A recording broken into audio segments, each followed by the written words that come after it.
हाँ जी, पहला क्या है जी, पहला मेथड इन्होंने सारे कर लिए जवानों ने। पहला मेथड ये है कि जी आपका स्पॉट रेट आज क्या डेट है, 1 फरवरी, इसके मुताबिक जो डाटा दिया है आज की डेट है 1 फरवरी।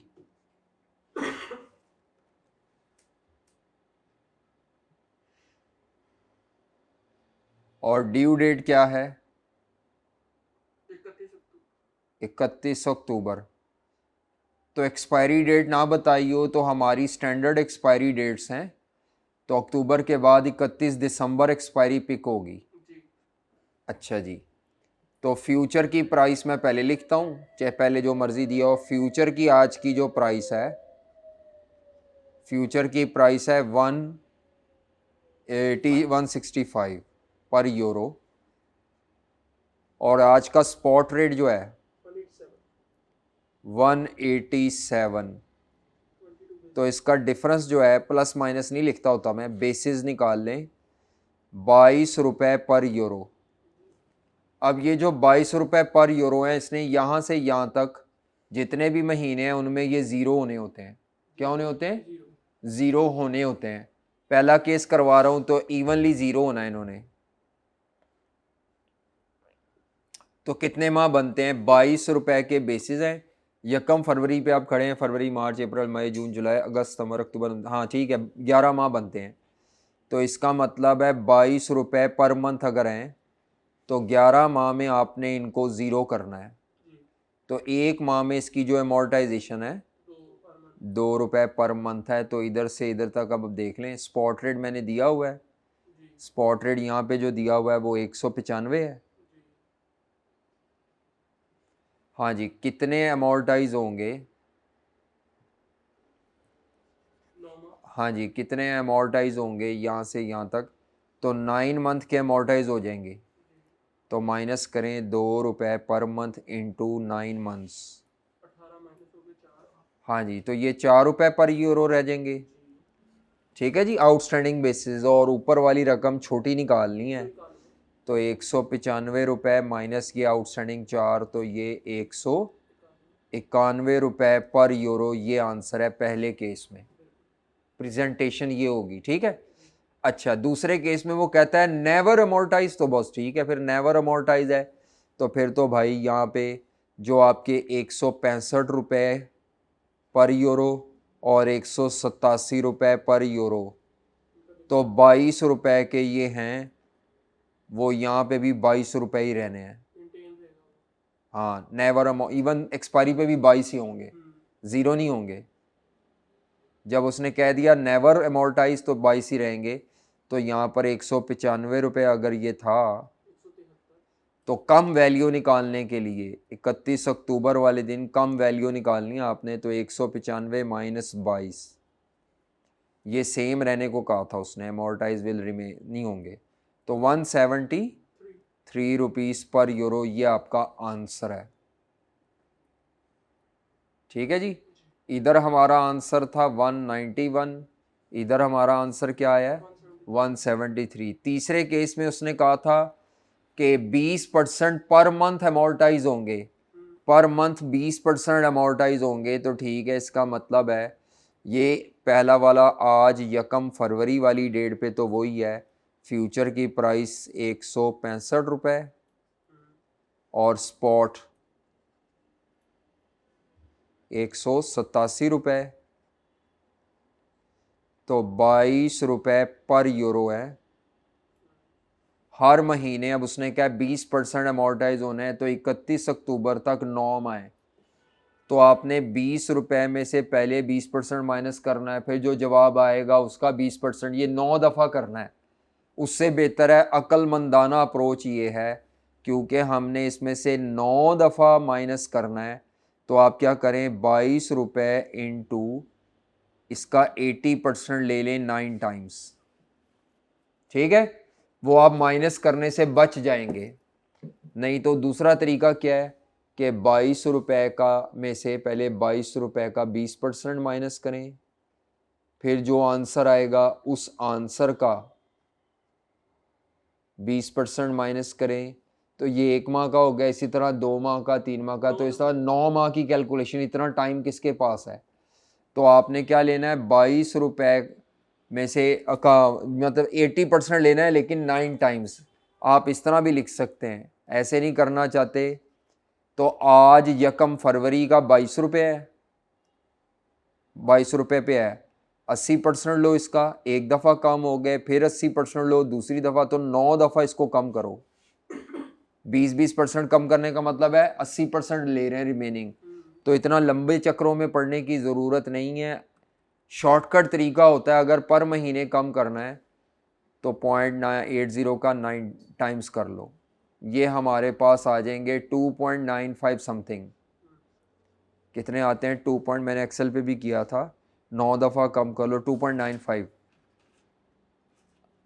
ये आउटस्टैंडिंग बेसिस हैं और ये 195 रुपये था शायद,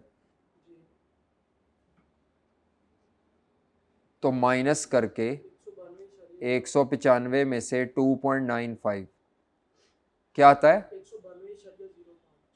192.05। ठीक है जी, ये आंसर आ गया सी पार्ट में, यही टेक्निकल था और ये आया हुआ है पास पेपर्स में, मैं बता दूं, ये आया हुआ है, बच्चे खपते रहते हैं। उसके बाद डी पार्ट पे आ जाएं,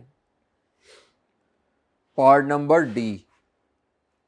हाँ जी, डी पार्ट में क्या कहा था मैंने, डी पार्ट में मैंने कहा था पहले 4 माह में कम होंगे, फिर कम नहीं होंगे। तो बस ठीक है, 9 में से 4 माह कम होना है, ये तो बल्कि ऊपर वाले से ज़्यादा आसान है।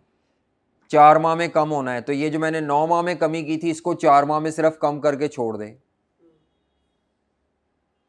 तो ये ऊपर वाला ही सोल्यूशन होना है।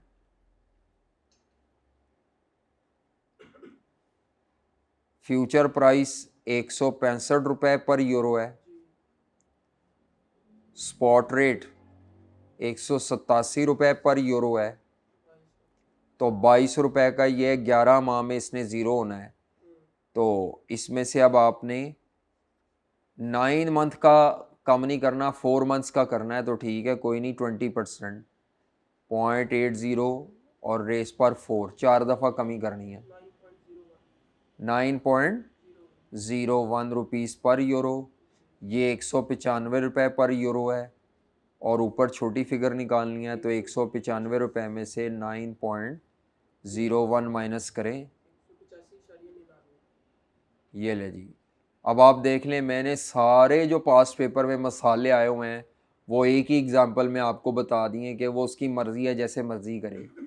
आपका काम है कि आप जिस पैटर्न पे अमोर्टाइजेशन बताई हुई है उसी पैटर्न पर बेसिस को अमोर्टाइज करें। नहीं बताई, सेम बताई है तो सेम ले लें, कुछ ना बताए तो साइलेंट रहता है, तो पहला वाला केस चलता है इवनली अमोर्टाइज। ठीक है, आ जाए जनाब, पास्ट पेपर के क्वेश्चन पे आना है। एक्सपायरी डेट को पिक करना और उसका टाइम पीरियड पिक करना। अगर टाइम पीरियड गलत कर दिया तो काम खराब हो जाएगा। पर मंथ कितने अमोर्टाइज होने हैं ये देखना ज़रूरी है, और आज तक जो डेट, ड्यू डेट तक अमोर्टाइज हो चुके होंगे, बाकी रिमेनिंग पीरियड के होंगे। ओहो, मैं क्वेश्चन देखना चाह रहा था,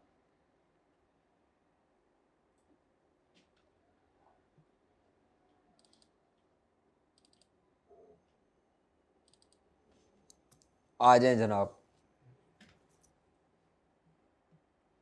क्वेश्चन सॉल्व करना है। अब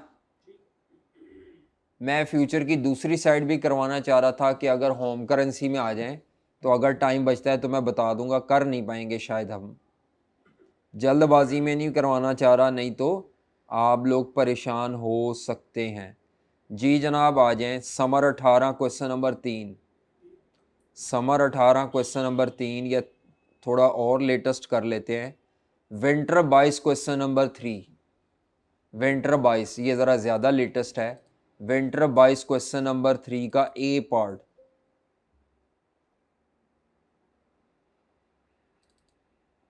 विंटर 22 क्वेश्चन नंबर 3 का ए पार्ट।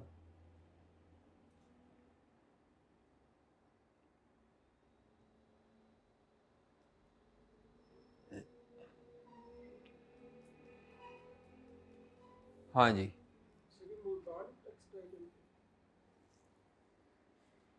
जी, मुल्तान टेक्सटाइल लिमिटेड।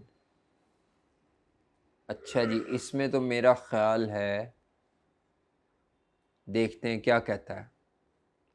डेटा देखें वो क्या कहता है। पार्ट ए करना है, पार्ट बी तो इंटरेस्ट रेट है, वो अभी हमने पढ़ा ही नहीं। Explain with supporting calculation how the company can hedge against exchange rate risk in the 5 months time, यानी आफ्टर 5 मंथ्स कोई पेमेंट रिसीट होगी उसको मैनेज करना है। तो डेटा क्या दिया हुआ है, कहता है Multan textile limited manufacture readymade garments for export. ठीक है, एक्सपोर्टर की पोजीशन पर है कंपनी, किसकी पोजीशन पर है, तो इसकी फॉरेन रिसीट्स होंगी शायद। देखते हैं। The majority of exports are to Europe with the contract specified in euros. जी, ज्यादातर इनकी एक्सपोर्ट यूरोप में है, तो फॉरेन करेंसी क्या दी हुई है, यूरो। हम एज्यूम करेंगे क्योंकि मुल्तान टेक्सटाइल लिखा हुआ है तो ये पाकिस्तान बेस्ड कंपनी होगी।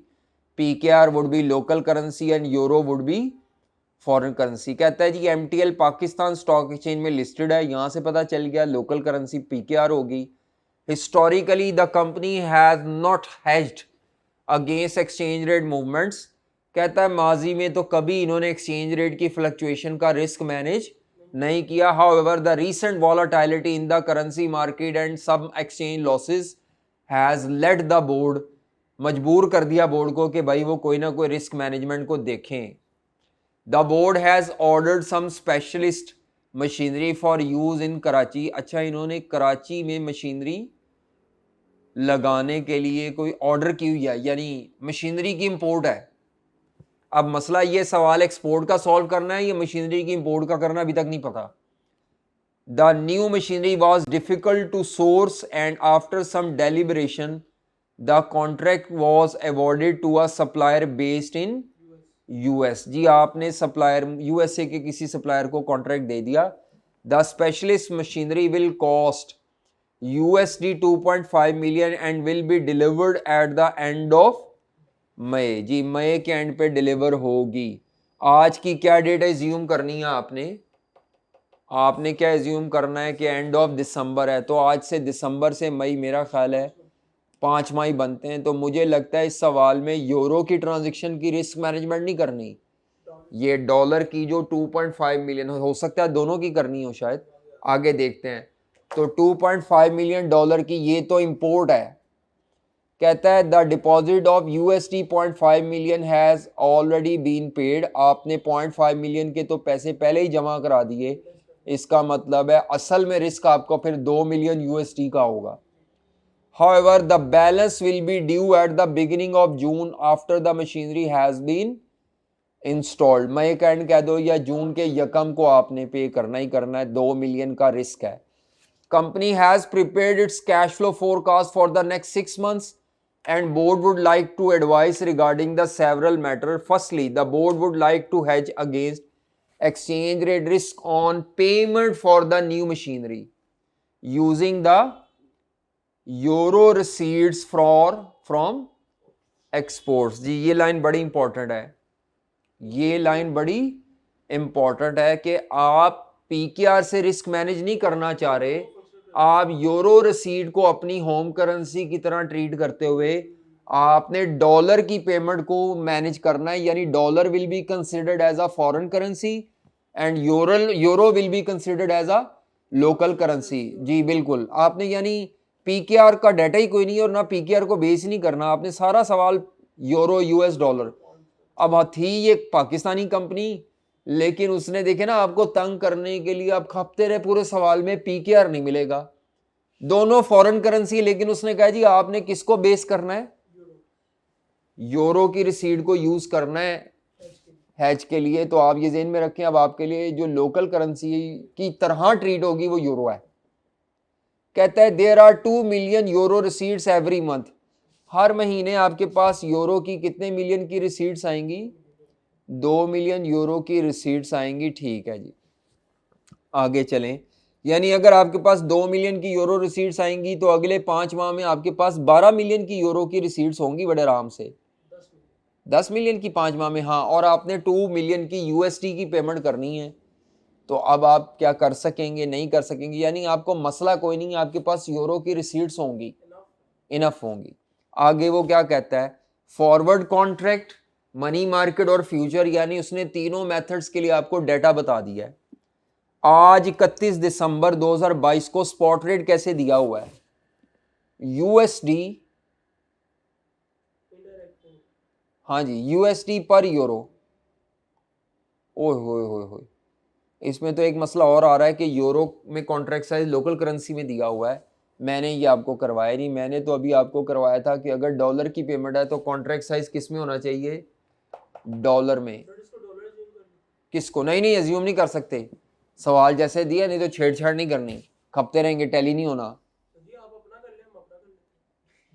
और यार तुम अपना करोगे तो बाद में खुद ही आपसे होना ही नहीं, एबनॉर्मली हाई या लो रकमें आ जाएंगी। छोड़ दो ये सवाल, ये वो सवाल है जो मैंने बाद में करवाना था। अभी जो हमने सवाल करना है उसमें क्या है? पेमेंट और रिसीट किस करेंसी में होनी चाहिए? फॉरेन करेंसी में, और कॉन्ट्रैक्ट साइज भी फॉरेन करेंसी में। अपना करें, मैं अपना करूं।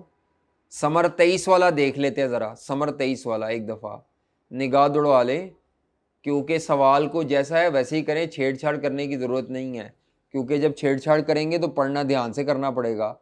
और इसी अभी मैं जल्दी से झटके में कर दूं और बाद में आप भी खपते रहें और मैं भी खपता रहूं और हम कहें यार गलत है। चलो दोबारा वापस,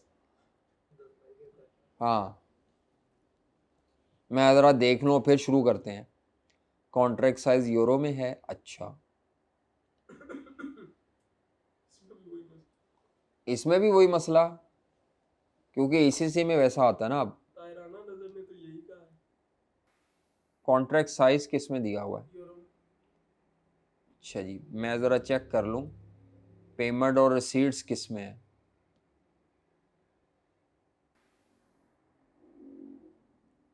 हाँ ये ठीक है सवाल जी, ये ठीक है, इसको करना है। सर एक चीज पूछनी थी, आपने बोला था नेटिंग वाला पॉइंट बाय डिफॉल्ट आपने कंसीडर करके ही चलना। जी नहीं, मैंने नेटिंग नहीं कहा था, नहीं, मैचिंग कहा था। मैचिंग, सॉरी, नेटिंग नहीं, मैचिंग। मैचिंग बाय डिफॉल्ट करनी है, उसने वैसे खुद भी बता दिया इधर जी। मैचिंग करनी है आपने, उसने खुद भी बता दिया, और ये बड़ा क्लियर लिखा हुआ, ये पैराग्राफ बड़ा इंपॉर्टेंट है। क्वेश्चन में वो क्या कहता है? कहता है एमसीसी ग्रुप ऑफ कंपनी है जो कि ग्लोबली बिजनेस करते हैं, ठीक है। 3 उसके ग्रुप की कंपनीज हैं जिनकी काफी बड़ी अमाउंट की लार्ज यूएसडी की पेमेंट रिसीट्स है और यूरो कॉन्ट्रैक्ट्स हैं जो कितने अरसे बाद सेटल होने? 3 माह बाद, एट द एंड ऑफ सितंबर। इसका मतलब है फ्यूचर के लिए तो सितंबर एंड पे एक्सपायरी 30 सितंबर ही ली जाएगी। एमसीसी का सेंट्रल ट्रेजरी डिपार्टमेंट जो है वो कहता है वो नेट यूएसडी की रिसीट्स को सेटल करेगा यूरो की पेमेंट्स के लिए। समझ आ रही है? यानी यूरो और यूएसडी की रिसीट्स आपस में होंगी, बीच में कहीं पीकेआर नहीं है। अब अगर आपकी यूरो की पेमेंट्स हैं तो वो यूएसडी में कन्वर्ट होंगी, या यूएसडी की है तो यूरो में, देखते हैं। लेकिन उसने कहा है कि यूएसडी की जो रिसीट्स हैं वो यूरो पेमेंट्स के लिए इस्तेमाल होंगी, तो यूरो पेमेंट्स के लिए यूएसडी आपकी एक किस्म की लोकल करेंसी की तरह डील होगी। बोर्ड ने आपसे क्या बताओ जी ये सारा कुछ कैसे होगा? अगर फॉरवर्ड कॉन्ट्रैक्ट से करें, मनी मार्केट से करें, फ्यूचर से करें, और एक ऑप्शन कॉन्ट्रैक्ट है ओवर द काउंटर, वो तो हमें आता ही नहीं अभी। फॉरवर्ड, मनी मार्केट और फ्यूचर हम कर सकते हैं। हैजिंग की पॉलिसी उसने क्लैरिफाई की है। कंपनी की पॉलिसी ये है कि यूरो की पेमेंट्स को यूएसडी के अगेंस्ट हैज करना है। समझ आ रही है? यूरो की पेमेंट्स को, और जो यूएसडी की रिसीट्स हैं, USD receipts are offset against has value of USD payments. जो भी हैज का जवाब आएगा यूएसडी पेमेंट्स का, वो रिसीट से एडजस्ट होगा। जो रिमेनिंग रिसीट और पेमेंट बनेगी यूएसडी की, उसको आप पीकेआर में कन्वर्ट कर लेंगे स्पॉट रेट में। तो असल में आपने सारे सवाल को यूरो यूएसडी में लेके चलना है। बस जो आपका फाइनल जवाब आ जाएगा यूएसडी में, उसको आप किस में कन्वर्ट कर लेंगे? पीकेआर में। और किस रेट पे करेंगे? स्पॉट रेट पे। अब नीचे उसने आपको ग्रुप के 3 माह की पेमेंट्स रिसीट्स दी हैं, तो इसमें से आप पहले यूएसडी वाली तो छोड़े, यूरो वाली देखें। हाँ जी, यूरो की पेमेंट्स कितनी है? यूएसडी को छोड़ें फिलहाल पहले, क्योंकि यूएसडी को बाद में देखना है। तो यूरो की पेमेंट्स कितनी है? 15 लाख की एक पेमेंट है, 35 लाख की एक पेमेंट है, इसका मतलब है 35 और 15 टोटल 50 लाख की यूरो की पेमेंट्स हैं, और 3 माह बाद 20 लाख की यूरो की क्या है, तो नेट रिसीट ही बचती है। उसने भी ऊपर यही कहा था, रिसीट बनती है ना, नेट पेमेंट बनती है कैसे, हाँ 50 लाख में से 20 लाख तो नेट पेमेंट ही बनती है, और ऊपर पेमेंट ही लिखी हुई है। यूरो की पेमेंट को आपने किसके अगेंस्ट करना है, डॉलर की रिसीट। समझ आ रही है, जरा डॉलर की रिसीट तो चेक करें कितनी है हमारे पास, डॉलर की रिसीट कितनी है या पेमेंट्स कितनी है।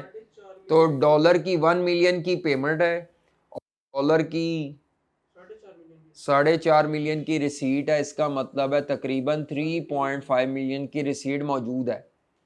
क्या मेरी बात समझ आ रही है, यानी आपने यूरो की पेमेंट करनी है और उसके लिए आपके पास डॉलर की रिसीट मौजूद है, लेकिन हैच करके करनी है। आगे चलें, अब डेटा क्या दिया हुआ है, हाँ जी स्पॉट रेट क्या दिया हुआ है, यूरो पर यूएसडी, यूरो पर यूएसडी। तो अब इसमें लोकल करेंसी कौन सी ली जाएगी और फॉरेन करेंसी कौन सी ली जाएगी, मल्टीपल यूनिट्स किसके लिए जाएंगे, और वो क्या नाम है 1 यूनिट किसका लिया जाएगा। तो भाई यूएसडी का 1 यूनिट है जिसको हमने लोकल की तरह डील करना है, और यूरो के मल्टीपल यूनिट्स हैं। तो फॉरेन करेंसी के जब मल्टीपल यूनिट्स होंगे तो ये इनडायरेक्ट कोट है इस सवाल में, इस सवाल में इनडायरेक्ट कोट है जी जनाब, इस सवाल में इनडायरेक्ट कोट है। उसने ये नहीं कहा कि आपने यूरो की पेमेंट्स को पीकेआर में कन्वर्ट करना है, उसने कहा भाई यूरो की जितनी भी पेमेंट्स हैं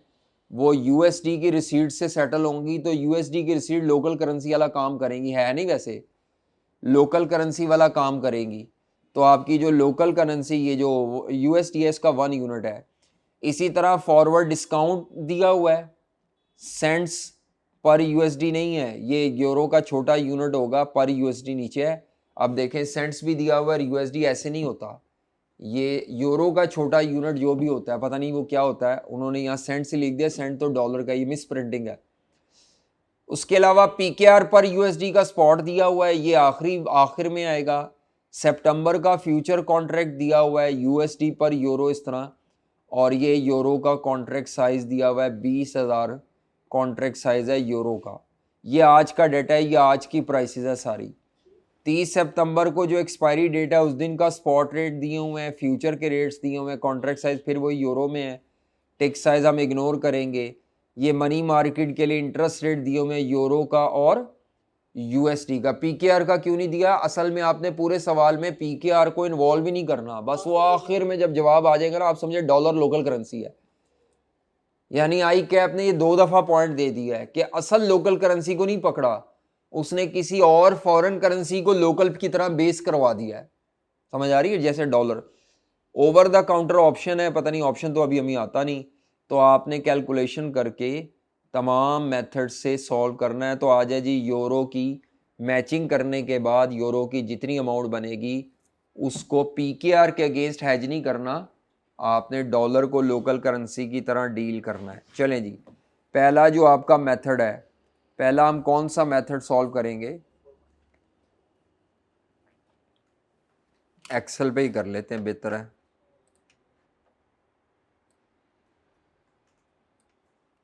सारा तो नहीं हो पाएगा, जितना टाइम हमारे पास है उसमें हम जितना कर पाएंगे जी। सबसे पहले हमने यूरो की पेमेंट की हैजिंग करनी है, तो यूरो की पेमेंट आफ्टर मैचिंग, मैचिंग के बाद क्या बनती है, तो सबसे पहले हम मैचिंग अप्लाई करेंगे। मैचिंग बाय डिफ़ॉल्ट होनी है, तो मैचिंग कितनी अमाउंट की होनी है जी, यूरो की मैचिंग कितनी की होनी है, हाँ जी। तो पहली पेमेंट क्या है, 15 लाख यूरो की,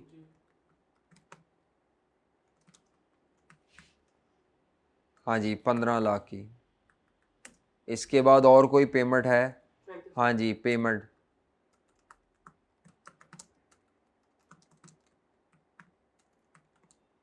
और ये अब अच्छा जी किसकी किसकी पेमेंट है, हाँ पीजीवाई वाली, और ऊपर जो है SBG जी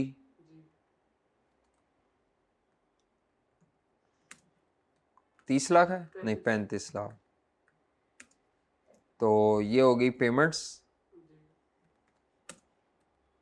50 लाख की पेमेंट्स हैं। रिसीट आएगी और रिसीट कितनी है? TRK लिमिटेड की है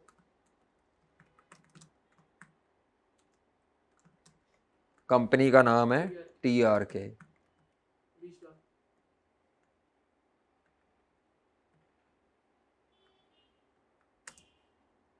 नेटिंग सॉरी मैचिंग हो गई आफ्टर मैचिंग ये आती है अमाउंट्स। 3 लाख 30 लाख ले जी, ये यूरो करेंसी है UR। तो ये बचती है हमारी नेट पेमेंट आफ्टर मैचिंग या अनहेज्ड वैल्यू आफ्टर मैचिंग। इसकी अब हमने हैजिंग करनी है बाकी मेथड से, जी यानी हम तकरीबन 50 लाख की जो पेमेंट है वो 20 लाख की रिसीट के थ्रू हैज खुद ही हो जाएगी।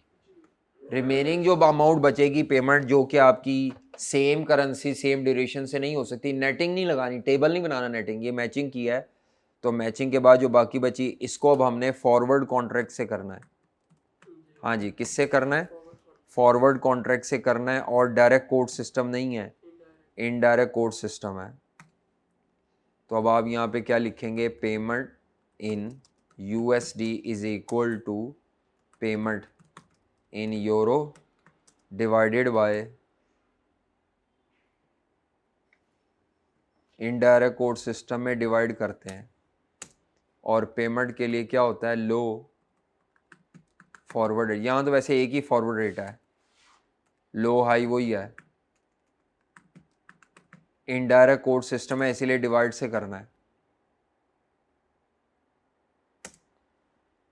जी, ठीक है। फॉरवर्ड रेट दो दिए हुए हैं वो यानी कि दो रेट्स हैं 0.9606 और 0.9625 एक मिनट ठहरो, वो भी दो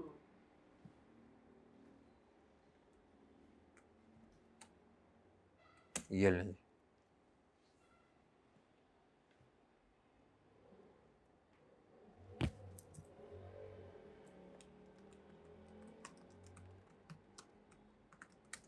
फॉरवर्ड कॉन्ट्रैक्ट, हाँ जी, कितनी पेमेंट थी? 3 मिलियन।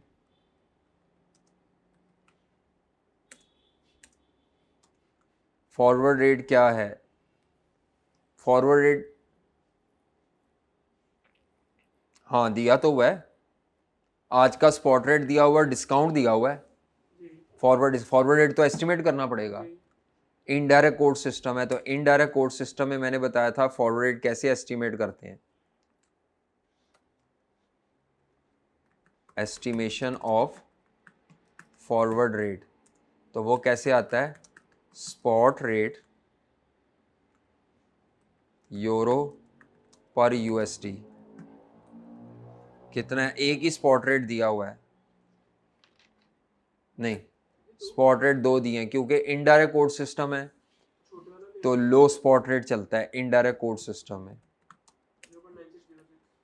0.9606 0.9606 और इसमें जो डिस्काउंट होता है तो माइनस हो मुझे नहीं पता डिस्काउंट डायरेक्ट कोड सिस्टम में क्या होता है और इनडायरेक्ट में क्या होता है, वो आप देखें जाके ज़रा, मुझे नहीं पता कुछ, मुझे नहीं याद डायरेक्ट कोड सिस्टम में और इनडायरेक्ट कोड सिस्टम में क्या होता है। बताया था मैंने, मैं भी कॉपी पे जाके देखता हूँ, मुझे भी नहीं याद, जानबूझ के मैं भूला हुआ हूँ, समझ लो। देखते हैं क्या बताया था। तो डब्बा बनाया था तो याद तो रखना है ना रूल, आपने डब्बा बनाया था शहजादे। हाँ जी, अच्छा ये तो फ्यूचर का था। तो मैं परसों की बात आई क्या कुछ सॉल्व कर रहा वो डब्बे से उल्ट किया हो तो उसका साइन मैंने फिर डब्बे के हिसाब से किया भाई वो किधर है डिस्काउंट? मैंने फॉरवर्ड रेट की एस्टिमेशन बताई थी, ये अगले लेक्चर में है, ये नेटिंग के बाद एस्टिमेशन ऑफ फॉरवर्ड रेट बताई थी ये।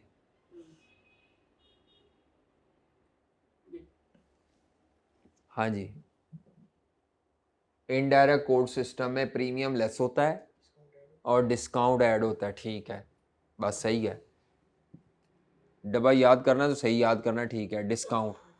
अब मसला ये है कि उसने यहाँ पे जो यूरो का छोटा यूनिट होता है ना, वो सेंट्स नहीं होता, वो कुछ और होता है, लेकिन सेंट्स मतलब पैसे जैसे दिया होता था, तो वो उसने, अब ये ना ये 1.86 को डिवाइडेड बाय 100 करेंगे, वो यहाँ पे भी सेंट्स लिख दिया, उधर डॉलर लिख दिया, हालांकि यूरो का छोटा यूनिट लिखना चाहिए था, वो अब आई कैप ने थोड़ा गलत लिखा है, तो मैं इसको यूरो पर यूएसडी लिखूंगा। और यूरो पर यूएसडी के लिए आपको क्या करना पड़ेगा, डिवाइड उसको करना पड़ेगा, वो जो लो वाला है 1.86 डिवाइडेड बाय 100 करेंगे और इसको जमा कर लेंगे दोनों को, 0.9792। ये उसकी टाइपिंग मिस्टेक है, मेरा ख्याल है टाइपिंग वाले ने सोचा होगा, अच्छा बाद में देखता हूँ कि यूरो का छोटा यूनिट क्या है, जैसे रुपए का छोटा यूनिट है पैसे। शेलिंग्स भी हो सकता है, पेनीज भी हो सकता हाँ, ये मैं मुझे भी नहीं पता अब क्या है, चलो देख लेंगे जो भी है, लेकिन ये हमारा फॉरवर्ड रेट आ गया है। है। सर वो जैसा एक वो इंग्लिश का है ना, पेनी वाइज पाउंड फुलिश, ये नहीं कि ये इंग्लिश का, ये तो पेनी इसका भी छोटा हुआ। जी, तो लो फॉरवर्ड रेट हो सकता है, लो फॉरवर्ड रेट कितना आता है 0.9792, ये दोनों सेंट्स नहीं हो सकते, जी ठीक है, जी ऊपर सेंट्स नीचे यूएसडी, बल्कि ये भी यूरो या यूरो का छोटा यूनिट ऑफ मेजरमेंट होगा। नॉर्मली डिस्काउंट प्रीमियम छोटे यूनिट ऑफ मेजरमेंट पे दिया जाता है, तो यहाँ पर यूरो का छोटा यूनिट ऑफ मेजरमेंट है 1.86 यूरो, स्मॉल यूरो कह दें, स्मॉल यूरो, तो मैंने उसको लार्ज यूरो में कन्वर्ट करने के लिए, जैसे पैसे होते हैं पैसों को रुपयों में, तो ये अब जवाब देखें क्या आता है, this one divided by this one, लो जी ये आंसर है। डॉलर। हाँ जी, ये हमारी क्या है, कॉस्ट आ गई डॉलर में, ठीक है। जी इधर क्या मसला है,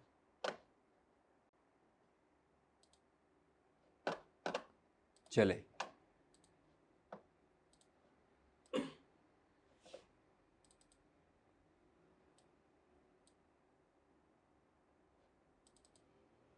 कुछ होगा इसमें, चलो छोड़ो आगे चलें, टाइम ख़त्म हो गया, इसका तो हो गया बस, पेमेंट फॉरवर्ड के तहत ये आंसर है। अब आ जाए जिन्हें फॉरवर्ड के बाद अगला जो मेथड है हमारा, वो होता है हमारा मनी मार्केट।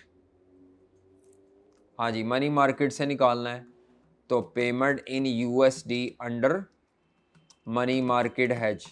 तो मनी मार्केट हैज में मैंने कहा था कि आपने अगर पेमेंट करनी हो यूएस और यूरो में पेमेंट करनी हो, तो आपको आज क्या करना पड़ेगा डिपॉजिट जी, कराना पड़ेगा। आज आपको क्या करना पड़ेगा, आपको प्रेजेंट वैल्यू निकालनी पड़ेगी, तो present value step number 1,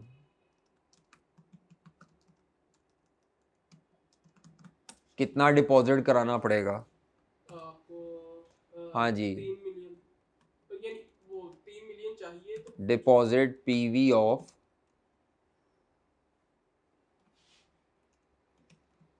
3 million today at, हाँ जी, इंटरेस्ट रेट कितना दिया हुआ है, 6 यूरो का डिपॉजिट इंटरेस्ट रेट कितना दिया हुआ है, यूरो का, अच्छा एक ही दिया हुआ है, नहीं दो दिए हुए हैं, लो रेट लेंगे ना डिपॉजिट। डिपॉजिट का छोटे वाला होता है बिल्कुल 6.2% फॉर 3 मंथ्स, तो अब ये पीवी आएगी, 2.95 PV is equal to F V into 1+R में 0.062 डिपॉजिट रेट इंटू 3/12 और -1। और रेस पर -1, 11 ही -1, तो ले जी अब ये पीवी निकालने लगे हैं 3 मिलियन यूरो 1+ यूरो का डिपॉजिट रेट है 6.2% इंटू 3/12, 29,54,210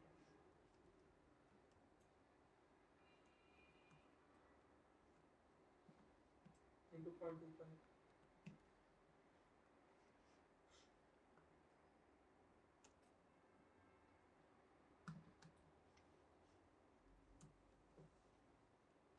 ये आता है, चेक करें 295 210। इसका मतलब है हमें इतनी अमाउंट का आज डिपॉजिट करवाना पड़ेगा, ठीक है। तो इतनी अमाउंट का डिपॉजिट हम कराएंगे। इस डिपॉजिट को कराने के लिए हमें लोकल करेंसी में लोन लेना पड़ेगा। तो इसको हाँ कन्वर्जन इनटू लोकल करेंसी, बस कन्वर्जन इनटू लोकल करेंसी लिख देंगे या कन्वर्जन इनटू यूएसडी।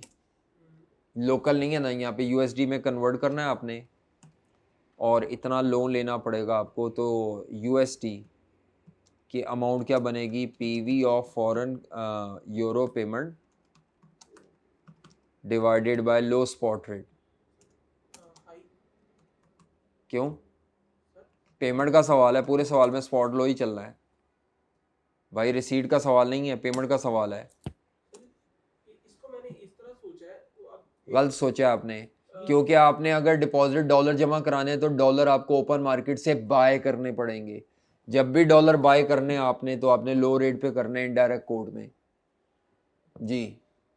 ये डॉलर आपकी जेब में नहीं पड़े हुए, आपको लोकल करेंसी से बाय करने, डॉलर नहीं सॉरी यूरो, आपको यूरो बाय करने पड़ेंगे 2954210। ये यूरो आपको बाय करना है और जब आपने यूरो बाय करना है तो आपको ये यूरो ओपन मार्केट से जब बाय करेंगे तो लो रेट पे बाय करेंगे। जी हाँ, बाय करके सप्लायर को देने हैं या बाय करके बैंक में डिपॉजिट कराने, करने तो बाय ही हैं। नहीं बात समझ आई? वो पेमेंट के लिए बाय करते हैं, ये डिपॉजिट के लिए बाय करे, इसलिए कम कर रहे हैं। तो आपने पूरे सवाल में लो स्पॉट ही लेके चलना है, ये गलती नहीं करनी।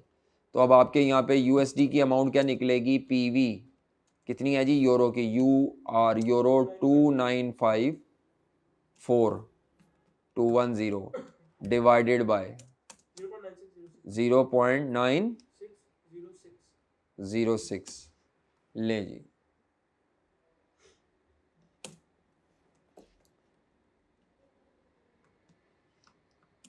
ये आ गया। अच्छा जी, लेकिन ये अब यूएसडी में आ गया, पी क्या अब उसमें नहीं है। नेक्स्ट स्टेप नंबर 2, ये काम भी आपने आज ही करना है। और उसके बाद स्टेप नंबर 3 फ्यूचर वैल्यू, ये ड्यू डेट पे होना है कि आप ये पैसे जो आपने ये यूएसडी है ये लोन लेके किया है, तो अब ये लोन वापस करना है विद इंटरेस्ट। तो कितनी अमाउंट बनेगी फ्यूचर वैल्यू की, तो future value is equal to present value या लोकल अमाउंट जितनी भी है इनटू 1 प्लस हाँ जी यूएसडी का इंटरेस्ट रेट इंटू 3/12। तो ये आपकी जो भी फ्यूचर वैल्यू आती है इसमें आपने यूएसडी की 3075380 इंटू 1 प्लस यूएसडी का इंटरेस्ट रेट कितना है। अब यहाँ पे यूएसडी का लोन का इंटरेस्ट रेट तो 5.6% 5.6% पर एनम है इंटू 3/12।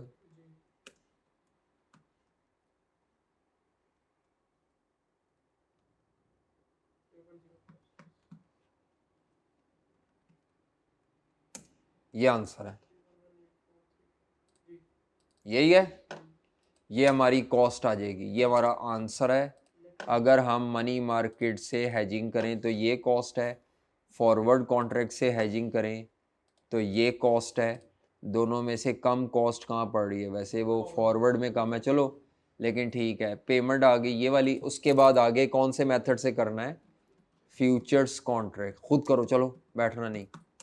फ्यूचर्स कॉन्ट्रैक्ट, वैसे टाइम ख़त्म हो गया लेकिन फिर भी फ्यूचर्स कॉन्ट्रैक्ट खुद करें, क्योंकि आज हमने फ्यूचर्स किया है तो आप फ्यूचर्स कॉन्ट्रैक्ट खुद करें। वही चलनी अमाउंट वही है, बस रेट्स रूट्स यहाँ से उठा लीजिएगा।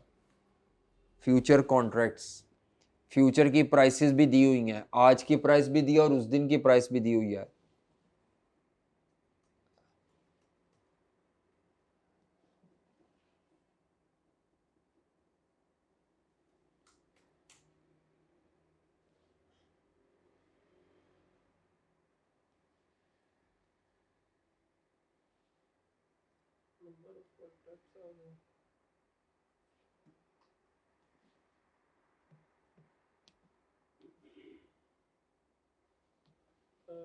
सर लेकिन यहाँ पे यूएसडी पर यूरो कर दिया उसने क्या चीज़? सितंबर फ्यूचर्स।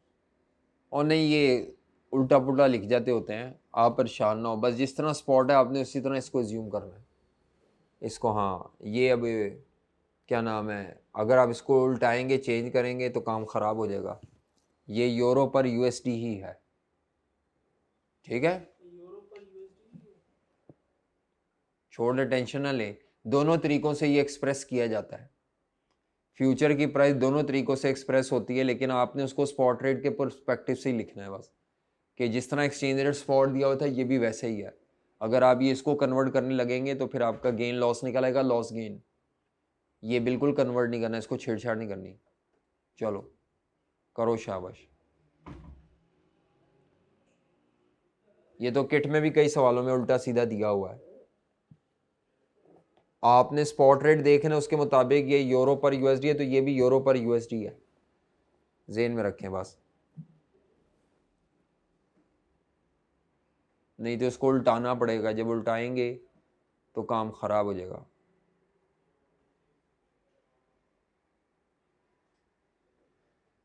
या इसको उल्टा लो तो बेहतर है, फिर मेरे हिसाब से बेहतर है। वैसे जो क्वेश्चन के मुताबिक चलना चाहिए, यूरो पर यूएसडी कर लो इसको कन्वर्ट, 1/समथिंग करके क्या आता है ज़रा, 1.1 डिवाइडेड बाय 1.0452 कन्वर्ट कर लो फिर इसको। मैं वैसे नहीं करता होता, लेकिन ये इनका पता कोई नहीं, आई कैप। 0.95। हाँ बस ठीक है, मेरा ख्याल है उसी शक्ल में आ गया ये अब 0.95, क्योंकि ये 1 पॉइंट है ना, यूरो पर यूएसडी कर लो इसको, ठीक है। 0.9568 कर लो। हाँ 9568 यूरो पर यूएसडी, और इसको भी नीचे वाले को भी यूरो पर यूएसडी, बेहतर है, ठीक है कर लो, अच्छा है, लाइक विद लाइक कर लो। सर ये जो हमने बाय रेट को और सेल रेट का डिफरेंस लिया, ये है यूरो पर यूएसडी, इसको हमने नंबर ऑफ कॉन्ट्रैक्ट से किया और बाद में amount of into contract size, हाँ। तो वो आंसर अभी भी यूरो में नहीं था। क्या क्या? वो आंसर अभी भी यूरो में नहीं था। कैसे? हाँ जी बताओ। सपोज ये रेट है 0.9806 है, हैं? 0.9806 है। चलो देखो ज़रा, टैली करो। पहला स्टेप क्या किया आपने इसमें, आज की डेट पे किया है? हाँ जी, क्या है? Open position, open position by future हाँ जी। और पेमेंट की डेट क्या है? 30 सितंबर। सितंबर। क्लोज पोजीशन,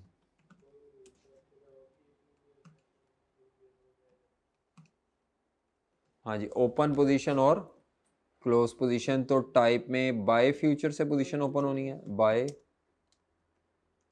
यूरो फ्यूचर्स, और सेल यूरो फ्यूचर्स। अच्छा जी, एक्सपायरी क्या है? 30 सितंबर। उसके बाद आगे चले जी। फ्यूचर की प्राइस क्या दी हुई है? 0.9568 उसने क्या दी हुई थी? इसने दी हुई थी 1.0452 52। ये थी यूएसडी, यूएसडी ओवर यूरो। और हमने इसको अगर चेंज करें तो क्या आती है? 0.9568।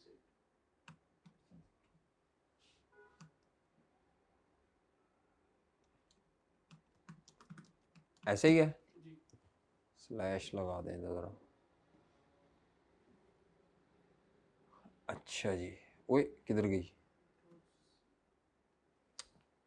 ओए होए मिट ही गई। चलो दोबारा बताना।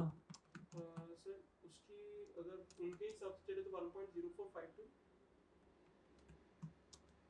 0452, और अगर कन्वर्ट करें तो 0.9568। हाँ कन्वर्ट करें तो 0.68। 9568 जी। ये ले। अच्छा, क्लोजिंग फ्यूचर प्राइस कितनी है? क्लोजिंग वो भी दी हुई है। प्राइस दी हुई है, वो दी हुई है 1.0198 0198 और अगर उसको कन्वर्ट करें तो 0.9806। 6, ठीक है। जी आगे number of contracts, 150 number of contracts कितने थे जी? Euro 3 million. जी डिवाइड बाय 20,000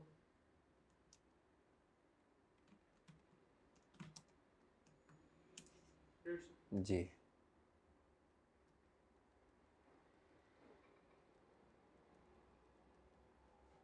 20,000, 150 कॉन्ट्रैक्ट्स। अच्छा जी, ये भी इधर भी वही आ जाएंगे, नंबर ऑफ कॉन्ट्रैक्ट्स। अच्छा जी, टोटल गेन या लॉस इन यूएसडी हमने निकालना है। हमने किस में निकालना है? तो सेल फ्यूचर की प्राइस, हाँ जी मैं दोनों से ज़रा करता हूँ। सेल फ्यूचर की प्राइस तो 1.0198, ठीक है, जो उसने दी हुई थी। अच्छा जी, बाय फ्यूचर की प्राइस बाय फ्यूचर की थी 1.0452 1.2। अच्छा, हमने जो निकाली यूरो पर यूएसडी वो थी सेल 0.9806 और बाय की थी 9568। अब मेरा ख्याल है गेन लॉस निकल आना है, लॉस गेन निकल आना है। अच्छा जी, गेन कन्वर्ट करना है, इसलिए कन्वर्ट नहीं करते पर फ्यूचर कॉन्ट्रैक्ट, वो उल्टा हो जाता ना, वही मैं सही था अपनी जगह, पहले कन्वर्ट कर लेने में मसाइल हैं। जैसे दिए वो वैसे ही लेते हैं। अच्छा जी, अगर मैं इस तरह करूँ 1 दिस,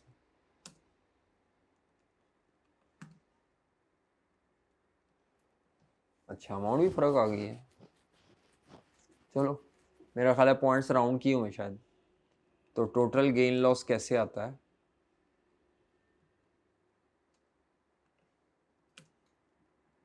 गेन लॉस पर कॉन्ट्रैक्ट यूएसटी में into number of contracts into contract size 20,000,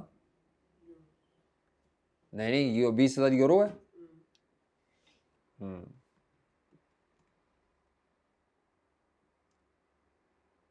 अच्छा,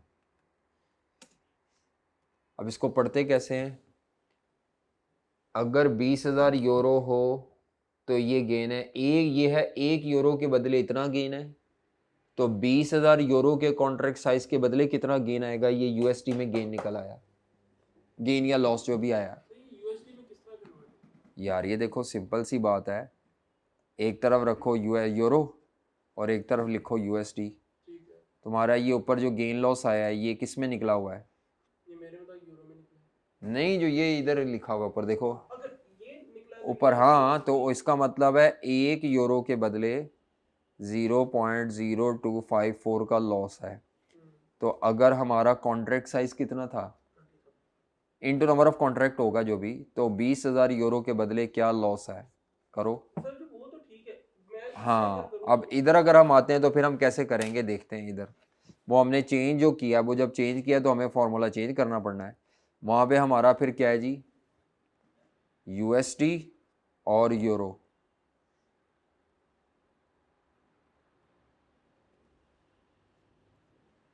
एक यूएसडी के बदले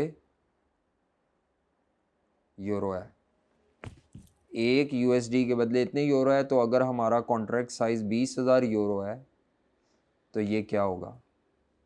अब ये डिवाइड से शायद निकलेगा, मल्टीप्लाई से नहीं निकलेगा। जब आप इसको रीअरेंज करेंगे तो 20,000 इंटू 1 निकलना गेन लॉस डॉलर में ही है, लेकिन मेरा ख्याल है डिवाइड से निकलेगा। करो ज़रा इसको, डिवाइड से ही आएगा इनटू वो जो 14150 कॉन्ट्रैक्ट है जी। करना, अगर आपने रेट उल्टा दिया तो फिर मल्टीप्लाई से नहीं होना, वो चेक करो। अब समझ आ रही है बात कि ये हाँ जी, 150 इंटू 20,000 और डिवाइडेड बाय वो होगा चलिए होगा 1260504 उल्टाने में। ओए इतना ज़्यादा, ठहर जो।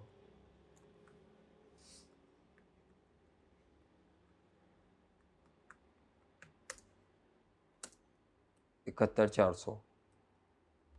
तो अब ये रेट उल्टाना जो है ना, ये हमारे लिए रिस्की है। अब ये तो इस तरह करेंगे, आना तो इस तरह चाहिए, लेकिन मसला ये इतना ज़्यादा बड़ा गेन निकल आएगा। और वैसे ही यहाँ से ही मसला बन जाता है कि उसके दिए हुए डाटे से करो तो लॉस आ रहा है, हमारे कन्वर्ट किए हुए डाटे से करो तो गेन आ रहा है। तो बेहतर है आप ना इसको छेड़ें। ये उसने जैसे दिया हुआ है वो इसी चीज़ का ख्याल रख के दिया होगा, ठीक है। ये बात तो आपको समझ आ गई है कि 1 यूरो के बदले इतना लॉस है, तो 20,000 यूरो कॉन्ट्रैक्ट साइज है। जब भी कॉन्ट्रैक्ट साइज दिया होगा उसके ऑपोजिट आंसर निकलना है, ठीक है। बेहतर है ना ही कन्वर्ट करो, ये तो काम ख़राब है। मैंने इसीलिए खुद किया क्योंकि मैं कन्वर्ट करता नहीं होता, वो आपके कहने पे मैंने कर तो दिया यार ज़रा कन्वर्ट करके देख लो, लेकिन ठीक है। मतलब मैंने वेरीफाई करने के लिए कन्वर्ट कराया था आपको, हम उसको उसकी ओरिजिनल शक्ल पे ही रहने देते हैं जैसे दिया हो। और क्या मेरी बात समझ आ रही है? फ्यूचर की प्राइस के साथ छेड़छाड़, क्योंकि स्टैंडर्ड कॉन्ट्रैक्ट है ना, हमारी मर्जी का नहीं है। ये सबसे बड़ी कैसे असल में मसला ये है। तो ये ठीक है, नहीं तो हमारा आंसर गेन निकल आना है, उनका लॉस है। और ये ठीक है सोल्यूशन 76,200 वाला, अच्छा ही हो गया, एक्सेल पे कर लिया। ये जहाँ थोड़ा डाउट होता है ना, मैं तो इस तरह कर लेता हूँ भाई, $1 के बदले इतना है, तो ये जैसे रेशियो प्रोपोर्शन होता है समझने के लिए। ओके, इधर गया। ऑनलाइन वाले थोड़े घबरा गए होंगे कि क्या हो रहा है। तो आपने कभी भी फ्यूचर के रेट को हिलाना नहीं है, जैसे दिया हुआ है वो वैसे ही ले लें, ठीक है। वो हिलाएंगे तो ये ना हो गेन लॉस बन जाए और लॉस गेन बन जाए। ये एक आधी दफ़ा पहले भी मैंने एक्सपेरिमेंट करके देखा था, तो मैंने असूल बना लिया था कि फ्यूचर के रेट को कभी भी नहीं छेड़छाड़ करनी, जैसे दिया हुआ है वैसे ही ले लो। अच्छा जी, हो गया हमारा, पोजीशन क्लोज होगी। अब हमने क्या निकालना है इसके बाद? बस ख़त्म। हाँ, वो नेट आउटकम रह गया बस सिर्फ। तो नेट आउटकम क्या आता है हमारा? नेट आउटकम क्या आएगा? By USD 3 million at spot rate of 30 सितंबर, और इसमें एडजस्ट क्या कर देना है हमने? Loss of future market. तो फ्यूचर मार्केट का लॉस है 76,200, तो ये कॉस्ट है, और ये ऊपर भी एक कॉस्ट ही होगी। तो 3 मिलियन की कॉस्ट है, divided by low spot rate लेना है। क्या लेना है? लो स्पॉट रेट कितना है जी? लो स्पॉट रेट 0.9797। तो मैंने ज़रा जानबूझ के माइनस में लिखा है ताकि नीचे वाली भी पेमेंट कॉस्ट है, ये भी कॉस्ट है, तो इन दोनों को सम कर लें तो आपकी टोटल कॉस्ट जो बनेगी, टोटल कॉस्ट वो क्या बनेगी? This one plus this one. वैसे तो माइनस का साइन या इधर ऐसे कर लेता, वो माइनस अजीब ही लग रहा है, बाकियों में माइनस नहीं है, इसको भी माइनस उड़ा दें बस। ये ले जी, ये टोटल कॉस्ट बन गई आपकी 3138। अब हमने 3 मेथड किए, 4 नहीं किए। फॉरवर्ड से करेंगे तो 3C0 किस करेंसी में निकला है? USD में, इतने USD है। मनी मार्केट से करेंगे तो ये USD में आंसर आ रहा है, और अगर फॉरवर्ड से करेंगे तो USD में ये आंसर आ रहा है। उसने आपको जैसे भी दिया हुआ रेट, आप उसको उसी फॉर्मेट में ले लें, उसके चक्कर में ना पड़े कि वो एक्सचेंज रेट उल्टा दिया हुआ है सीधा दिया हुआ है, नहीं तो वो गेन लॉस उल्ट हो जाएगा। स्पॉट रेट को तो हम डायरेक्ट इनडायरेक्ट कोड में कह सकते हैं, फ्यूचर की प्राइस जैसे दी है वो वैसे ही ले लो, खप जाएंगे नहीं तो आप, ठीक है। ये भी रूल हमने, मुझे तो पता था, मैंने फिक्स किया हुआ था, लेकिन मैंने आपके कहने पे ज़रा चेंज किया, चेंज करके देख लिया। अब हमारा दोनों जवाब, या तो फिर दोनों तरीकों से जवाब सेम आता ना, फिर मैं कह सकता था जो मर्जी कर। फ्यूचर स्टैंडर्डाइज होने की वजह से हम उसमें चेंजेस नहीं ला सकते। 30 सितंबर सबसे इफेक्टिव फॉरवर्ड ही है। पता नहीं अभी मुझे कॉस्ट सबसे कम कहाँ पे है। हाँ जी फॉरवर्ड में है। हाँ बस ठीक है, लेकिन अभी एक मेथड रहता है ना, ऑप्शंस वाला नहीं किया हमने अभी, वो कर लेंगे फिर उसके बाद फाइनल फैसला करेंगे। अभी तो हमने टूटा फूटा जितना था वो कर लिया यहाँ तक। हाँ अभी तक यही है। तो ये कौन सी अटेम्प्ट का सवाल है? समर 23। समर 23 का क्वेश्चन नंबर था 4 के 3, 4 का ए पार्ट था शायद। समर 23 का मेरा ख्याल है 4 का ए पार्ट, जी बिल्कुल। चलो ये बात सीख ली हमने, एक नई बात आपके लिए नई है, वैसे मुझे तो पता था कि फ्यूचर का रेट्स जैसे भी दिए हो परेशान नहीं होना, उनको चेंज नहीं करना, जो जैसे दिए वो वैसे ही ले लो। धोखा देने के लिए उसको उल्टा सीधा दे सकता है। हाँ उसमें डायरेक्ट इनडायरेक्ट कोड देखना है आपने, किसको देख के तय करना है direct indirect code? Spot rate को। चलें बाकी इंशाल्लाह नेक्स्ट टाइम करेंगे। अभी हमारा दूसरा मेथड रह गया है कि जिसमें आपका कॉन्ट्रैक्ट साइज किस करेंसी में दिया होता, लोकल में। अभी ये सवाल मुकम्मल नहीं हुआ, अभी इसमें डॉलर की जो रिसीट्स वो थी वो इसके अगेंस्ट अभी मैच करनी है, लेकिन अभी यहाँ पे डाटा और पीकेआर में भी कन्वर्ट करना है, लाइन रहती थी वो नेक्स्ट टाइम करेंगे इंशाल्लाह जब ऑप्शन कर लेंगे। अभी हमारा फ्यूचर ही मुकम्मल नहीं हुआ। ओके जी, अल्लाह हाफिज़।